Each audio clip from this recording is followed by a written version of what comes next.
किसी भी घर का व्यवहार उस घर में रहने वाली स्त्री के चरित्र और उसके श्रृंगार के द्वारा ही समझा जा सकता है। कहा जाता है कि स्त्री यदि घर को स्वर्ग बना सकती है तो उसमें यह भी क्षमता होती है कि परिपथ में जब भ्रष्टि होती है तो वह नरक भी बना सकती है। शास्त्रों में स्त्रियों के कई लक्षणों के बारे में बताया गया है। कुछ लक्षण स्त्रियों के चरित्र की अभावना करते हैं, जबकि कुछ लक्षण उनके भाग्यशाली होने का संकेत देते हैं। ऐसा ही एक प्राचीन ग्रंथ है समुद्र शास्त्र। इस ग्रंथ में मनुष्य के शरीर के अंगों की संरचना के आधार पर उनका स्वभाव और उनके भविष्य के बारे में जानने की विधि बताई गई है। नमस्कार दोस्तों, डिवाइन कृष्णा यूट्यूब चैनल पर आप सभी का स्वागत है। वीडियो को शुरू करने से पहले चैनल को सब्सक्राइब कर लें। इस ग्रंथ में भाग्यशाली स्त्री के लक्षणों के बारे में बताया गया है। जीन से उस स्त्री के बारे में काफी कुछ जाना जा सकता है। आइए आपको बताते हैं भाग्यशाली स्त्रियों के कुछ लक्षण। पिता के मुख के समान मुख। समुद्र शास्त्र के अनुसार यदि किसी पुरुष का मुख उसकी माता के समान है और किसी स्त्री का मुख उसके पिता के समान है तो वह अत्यंत शुभ और सौभाग्यशाली होती है। ऐसी स्त्री कपट से दूर और परिवार को जोड़कर रखने वाली होती है। जीवा लक्षणम। जिस स्त्री की जीभ लंबी, रंगीन और कोमल है वह मधुर वाणी बोलने वाली होती है और वो ऐश्वर्य भोगने वाली होती हैं। ऐसी स्त्री के घर में सुख, समृद्धि और वैभव होता है। काली जीभ वाली महिला दूर देवी और धनहीन मानी जाती है। नासिका लक्षणम। जिस स्त्री की नाक लंबी होती है और जिसके नाक के अगले हिस्से पर मस्सा या तिल होता है वह अत्यंत शुभ मानी जाती है।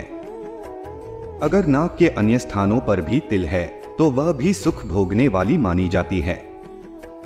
मुख लक्षणम। जिन स्त्री का मुख स्त्री के मुख के समान है और जो रूपमयी और गोल है वो ऐश्वर्य भोगने वाली होती है। जिस पुरुष का मुख स्त्री के मुख के समान है वह संतानहीन होता है।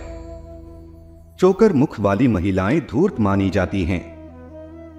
लंबी उंगलियों वाली महिलाएं दुर्लभ मानी जाती हैं। जिस स्त्री की उंगलियां लंबी होती हैं वे स्वयं ऐश्वर्य भोगने वाली होती हैं। परंतु छोटी उंगली वाली महिलाएं दूसरों के लिए भाग्यशाली मानी जाती हैं, लेकिन उनके जीवन में केवल दुख और कष्ट ही मिलता है। कर्ण लक्षणम। जिस महिला की नाक लंबी है और जिसके कानों के ऊपर के हिस्से पर मस्सा या तिल होता है वह अत्यंत शुभ और भाग्यशाली मानी जाती है। होठ के लक्षण। जिस महिला की होठ लाल है और होठ के ऊपर का मांस दलदार है और मुख गोल है वह श्रेष्ठ फल प्राप्त करने वाली मानी जाती है। ऐसी महिलाओं से विवाह करने वाला पुरुष उन्नति करता है। जिस पुरुष के होठ मोटे होते हैं वे अच्छी चाल चलने वाले होते हैं। छोटे और पतले होठ वाले पुरुष धोखेबाज और कपटी होते हैं।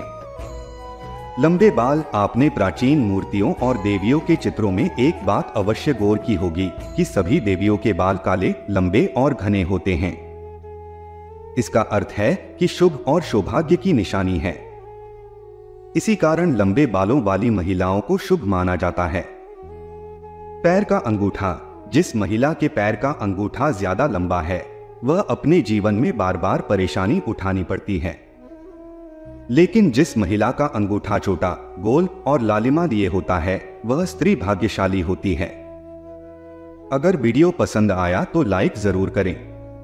धन्यवाद और जय श्री कृष्णा।